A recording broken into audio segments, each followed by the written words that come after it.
यीशु मसीह के मधुर नाम में आपको मेरा सलाम मिले।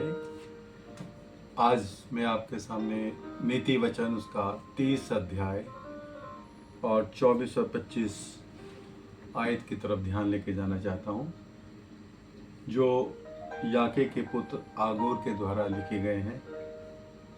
और वहाँ पे 24 पद में इस तरीके से लिखा है, पृथ्वी पर 4 छोटे जंतु हैं जो अत्यंत बुद्धिमान हैं। चोटियाँ निर्बल जाति तो हैं, परंतु धूप काल में अपनी भोजन वस्तु बटोरती है।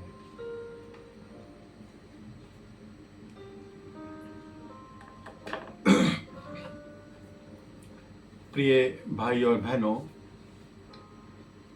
आज मैं आपको किसी बड़े राजा, किसी बड़े विद्वान या किसी शक्तिशाली व्यक्ति से सीखने के लिए नहीं कह रहा हूँ। आज परमेश्वर हमें एक छोटी सी चीज़ की ओर देखने के लिए कह रहा है। एक छोटी सी चींटी, कितनी बार लोग उसको अनदेखा कर देते हैं, लेकिन परमेश्वर के वचन में उसको अत्यंत बुद्धिमान बताया गया है। छोटी चींटी ज़रूर है, लेकिन कमज़ोर भी है। उसके पास कोई अपनी बहुत बड़ी ताकत नहीं है, न कोई हथियार, लेकिन परमेश्वर कहता है उसकी बुद्धि की ओर देखो। क्यों? क्योंकि चींटी एक बहुत महत्वपूर्ण काम जानती है। जब समय अच्छा है तब भविष्य के लिए तैयारी करना। और आज यही का हमारा संदेश है। जो आज तैयारी करता है वो कल की परीक्षा में घबराता नहीं। चींटी हमें दूरदर्शिता सिखाती है। जैसे 25 पद में हमने पढ़ा, चींटियां निर्बल तो जीव हैं, तो भी वो धूप काल में अपना भोजन बटोरती रखती हैं। ध्यान दीजिए, चींटी भूख लगने के बाद भोजन खोजने के लिए नहीं निकलती। वे अवसर के समय में आने वाले कठिन समय की तैयारी करती है। जब मौसम अच्छा है वो इकट्ठा करती है, जब भोजन उपलब्ध है वो जमा करती है, जब परिस्थितियाँ अनुकूल है वो भविष्य के बारे में सोचती है। ये हमारे लिए कितनी बड़ी आत्मिक शिक्षा है।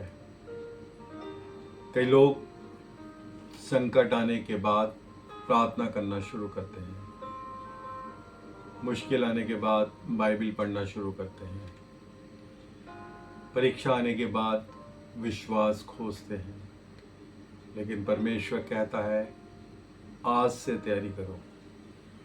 जब जीवन में शांति है तब प्रार्थना करो। जब स्वास्थ्य अच्छा है तब परमेश्वर के साथ समय बिताओ। जब परिस्थितियाँ ठीक हैं तब अपना विश्वास मजबूत करो। जब अवसर मिले तब परमेश्वर के वचन को अपने हृदय में जमा करो, क्योंकि हमें नहीं पता कि कल क्या आएगा। लेकिन अगर आज हमारा आत्मिक भंडार भरा हुआ है तो कल की परीक्षा हमें खाली नहीं होंगे। हम अपना आत्मिक भंडार भरो। अब सवाल यह है कि हम क्या बटोरें? क्या केवल पैसा? क्या केवल संपत्ति? क्या केवल बैंक बैलेंस? नहीं। चींटी हमें एक और बड़ा सिद्धांत सिखाती है, भविष्य के लिए भंडार तैयार करो। लेकिन हमारा सबसे महत्वपूर्ण भंडार आत्मिक होना चाहिए। पहला, वचन का बटोरना सीखें। कुलुस्सियों 3 अध्याय 16 पद में प्रभु का वचन कहता है, मसीह का वचन तुम्हारे हृदय में बहुतायत से बसे। बाइबल केवल पढ़ने की किताब नहीं है, इसे अपने हृदय में रखना है, क्योंकि जब परीक्षा आएगी तब वही वचन आपको और मुझको संभालेगा। जब डर आएगा वचन कहेगा मत डर। जब निराश आएगी वचन आशा देगा। जब प्रलोभन आएगा वचन आपको और मुझको रोक देगा। जब शैतान झूठ बोलेगा परमेश्वर का वचन मुझे और आपको सत्य बताएगा। याद कीजिए, जब प्रभु यीशु मसीह की जंगल में परीक्षा हुई तो उन्होंने परमेश्वर के वचन से उत्तर दिया। इसलिए आज वचन बटोरिए ताकि कल परीक्षा में वचन मेरे और आपके पास हो। तीसरी बात, प्रार्थना का भंडार भरिए। दूसरी जो चीज़ है वो प्रार्थना है। कभी कभी हम प्रार्थना को केवल समस्या का समाधान समझते हैं, लेकिन प्रार्थना केवल समस्या के समय ही नहीं की चीज़ है। प्रार्थना परमेश्वर के साथ व्यक्तिगत संबंध है। जब सब ठीक है प्रार्थना कीजिए। जब कोई समस्या नहीं है प्रार्थना कीजिए। जब कोई बीमारी नहीं है प्रार्थना कीजिए। जब घर में शांति है प्रार्थना कीजिए, क्योंकि जब तूफान आएगा तब परमेश्वर के साथ मेरा और आपका संबंध पहले से मजबूत होना चाहिए। एक पेड़ तूफान के समय अपनी जड़ें नहीं बनाता, जड़ें पहले से गहरी होती हैं। इसी तरह आत्मिक सामर्थ भी परीक्षा के दिन अचानक पैदा नहीं होती, वो रोज की प्रार्थना से बनती है। इसलिए आज से अपने जीवन में प्रार्थना का भंडार भरिए। चौथी बात, विश्वास और धैर्य जमा कीजिए। भाई और बहनों, जीवन में हर दिन एक जैसा नहीं होता। आज खुशी है, कल दुख भी हो सकता है। असफलता है, कल असफलता भी हो सकती है। आज लोग साथ हैं, कल कुछ लोग छोड़ भी सकते हैं। लेकिन अगर मैंने और आपने विश्वास और धैर्य जमा किया है तो परिस्थितियाँ मुझे और आपको हिला नहीं पाएंगी। याद रखिए, विश्वास का मतलब ये नहीं कि हमारे जीवन में कोई समस्या नहीं आएगी। विश्वास का मतलब है समस्या आएगी फिर भी मैं परमेश्वर पर भरोसा करूँगा। देर होगी फिर भी विश्वास करूँगा। दरवाज़ा बंद होगा फिर भी भरोसा करूँगा। उत्तर मिलने में समय लगेगा फिर भी भरोसा करूँगा, क्योंकि मेरा भरोसा परिस्थिति पर नहीं परमेश्वर पर है। चीटी हमें एकता और टीम वर्क भी सिखाती है। चीटी अकेले सब कुछ नहीं करती, वो मिलकर काम करती है। मैंने और आपने कई बार देखा होगा, जब कोई चींटी कोई दाना लेके जा रही होती है और उसे उठाने में वो सफल नहीं हो रही है, गिरती है उठती है, गिरती है उठती है, तब दूसरी चींटी आकर उसकी मदद करती है और चींटियाँ आती है उसकी मदद करती है। कहीं भी वो ये नहीं कहते ये काम इसका है, यही बोझ उठाएगी, और उसकी मदद करते हैं। यही हमारी कलीसिया, हमारा परिवार, हमारी सेवा के लिए भी ये बहुत महत्वपूर्ण शिक्षा है। आज संसार में बहुत प्रतिस्पर्धा है, कौन बड़ा, कौन आगे, किसकी सेवा ज़्यादा, किसकी पॉपुलैरिटी ज़्यादा। लेकिन परमेश्वर का राज्य प्रतियोगिता से नहीं, एकता से आगे बढ़ता है। गलतफहमियाँ छोड़िए, अहंकार छोड़िए, एक दूसरे को नीचा दिखाना छोड़िए, एक दूसरे के लिए प्रार्थना कीजिए, एक दूसरे का बोझ उठाइए। जहाँ कोई कमज़ोर है उसे संभालिए, जहाँ कोई गिरा है उसे उठाइए, जहाँ कोई निराश है उससे प्रोत्साहित कीजिए, क्योंकि अकेला व्यक्ति बहुत कुछ कर सकता है, लेकिन एक साथ होकर चलने वाली कलीसिया बहुत बड़ा प्रभाव डाल सकती है। आज कलीसियाओं में टैलेंट तो बहुत है, लेकिन क्या वो टैलेंट हम परमेश्वर के राज्य को बढ़ाने के लिए कलीसिया के साथ मिलकर इस्तेमाल कर रहे हैं। अच्छी गवाही का भंडार भरिए। एक और बहुत बड़ी महत्वपूर्ण बात है कि लोग मेरे को और आपको कब याद रखते हैं। हमारे पास कितना पैसा कमाया, मैंने और आपकी कितनी संपत्ति है, मेरे और आपके पास कौन सी गाड़ी है, या यह कि उस व्यक्ति ने मेरी मदद की थी, उसने मेरे लिए प्रार्थना की थी, जब मैं संकट में था वो मेरे साथ खड़ा था, उसने मुझे प्रभु यीशु मसीह के बारे में बताया। भाई और बहनों, हमें केवल धन का भंडार नहीं भरना है, हमें अच्छी गवाही का भंडार भरना है। लोगों के जीवन में प्रेम बोइए, दया बोइए, प्रोत्साहन बोइए, प्रार्थना बोइए, सेवा बोइए, और एक दिन मैं और आप देखेंगे कि मेरा और आपका जीवन कितने लोगों के लिए आशीष बन गया है। अपनी आत्मिक पहचान को सुरक्षित रखिए। आपने जो बात कही है उसमें एक बहुत सुंदर आत्मिक विचार है। चींटियां अपने समुदाय को, अपने ग्रुप को पहचानती है, उनमें एक अलग सी गंध होती है, और जब कोई दूसरे ग्रुप की चींटी उनके साथ आकर जुड़ती है तो वो जान लेती है कि ये दूसरे दल की चींटी है। इसी तरह हमें भी आत्मिक विवेक की आवश्यकता है। आज दुनिया में बहुत सी आवाज़ें हैं, हर आवाज़ परमेश्वर की आवाज़ नहीं है, हर अवसर परमेश्वर का अवसर नहीं है, हर शिक्षा बाइबल की शिक्षा नहीं है।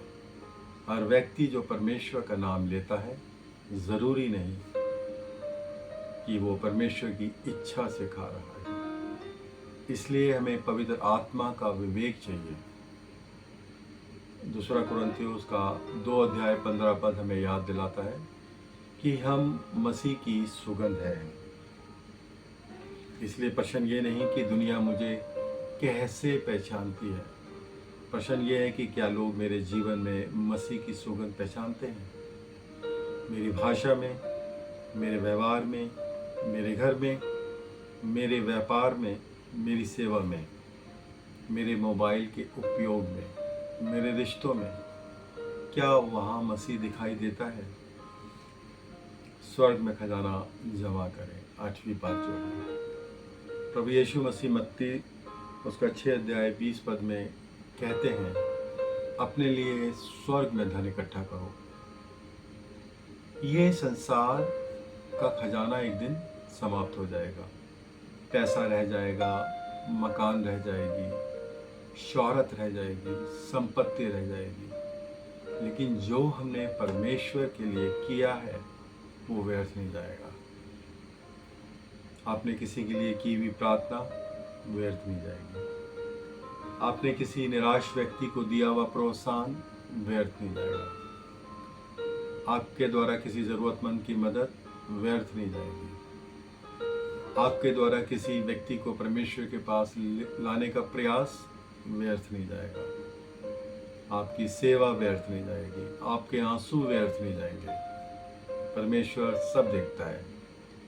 इसलिए आज से निर्णय लें, मैं पृथ्वी पर खजाना जमा नहीं करूँगा, मैं स्वर्ग में भी खजाना जमा करूँगा। आज मैं अपने और आपके लिए 5 प्रश्न पूछना चाहता हूँ। जब मैं और आप इस संदेश को सुनकर आगे बढ़ने से पहले 5 सवालों पर आप गौर कीजिए। पहला, क्या मेरे पास परमेश्वर के वचन का भंडार है? क्या मैं केवल रविवार को वचन सुनता हूँ या उसे अपने हृदय में भी रखता हूँ? सेकंड, क्या मेरे पास प्रार्थना का भंडार है? क्या मैं केवल संकट में प्रार्थना करता हूँ? थर्ड, क्या मेरा विश्वास परीक्षा के लिए तैयार है? अगर कल कोई कठिन परिस्थिति आ जाए तो क्या मैं परमेश्वर पर भरोसा रखूँगा? फोर्थ, क्या मेरे जीवन से लोगों को आशीष मिलती है? क्या लोग मेरे कारण परमेश्वर को धन्यवाद देते हैं? फिफ्थ, क्या मैं स्वर्ग के लिए कुछ जमा कर रहा हूँ, या मेरा पूरा जीवन केवल इसी संसार के लिए है? प्रिय भाई और बहनों, एक छोटी सी चींटी हमें बहुत बड़ा संदेश दे रही है। कमज़ोर होने का मतलब ये नहीं है कि हम बुद्धिमान नहीं हो सकते। छोटे होने का मतलब ये भी नहीं है कि हमारा जीवन महत्वहीन है। और सबसे महत्वपूर्ण, अच्छे समय को व्यर्थ मत जाने दीजिए। जब परमेश्वर ने अवसर दिया है, वचन बटोरिए, प्रार्थना बटोरिए, विश्वास बटोरिए, धैर्य बटोरिए, प्रेम बटोरिए, अच्छे संबंध बनाइए, लोगों की सेवा कीजिए, अच्छी गवाही बनाइए और स्वर्ग में खजाना जमा कीजिए। क्योंकि आज का अनुशासन कल की सामर्थ बनता है। आज की प्रार्थना कल की विजय की तैयारी है। आज का वचन कल की परीक्षा में आपका उत्तर बन सकता है। इसलिए परमेश्वर आज हमें एक छोटी सी चींटी के द्वारा कह रहा है, अवसर के दिनों को पहचानिए और तैयारी कीजिए। मेरी यही प्रार्थना है कि प्रभु हम इस चींटी के द्वारा हमें आत्मिक शिक्षा जो प्रभु देना चाह रहे हैं, हमें चींटी जैसी बुद्धि दे, हमें परिश्रम करने की आदत दे, हमें अनुशासन दे, हमें दूरदर्शिता दे, हमें एकता दे, हमें टीम वर्क में करने की आदत दे। और जब हमारे जीवन में अवसर के दिन हो, तब हमें उन्हें पहचानने की बुद्धि दे। हमें अपने वचन पढ़ने और उसे अपने हृदय में इकट्ठा करने की भूख दे। हमारे प्रार्थना जीवन को मजबूत करें, हमारे विश्वास को मजबूत करें। जब कठिन समय आए तो हम डर कर पीछे ना हटें, बल्कि विश्वास के साथ खड़े रहें। हर प्रकार का अहंकार, विभाजन हमारे जीवन से दूर हो। हमें एक दूसरे का बोझ उठाने वाला बना। हमें हमारे जीवन को ऐसा बना कि लोग हमारे द्वारा प्रेम, दया, विश्वास, मसीह की खुशबू का अनुभव करें। हमें केवल पृथ्वी का धन जमा करने वाले नहीं, बल्कि स्वर्ग में खजाना जमा करने वाला बना। हमारे परिवार को आशीष दे, हमारी कलीसिया को आशीष दे, हमारी सेवकाई को फलबंद कर। और जब भी कोई व्यक्ति हमारे जीवन के संपर्क में आए तो हमारे द्वारा प्रभु यीशु मसीह को देख सके और हमें भविष्य की हर आत्मिक परीक्षा के लिए तो तैयार कर।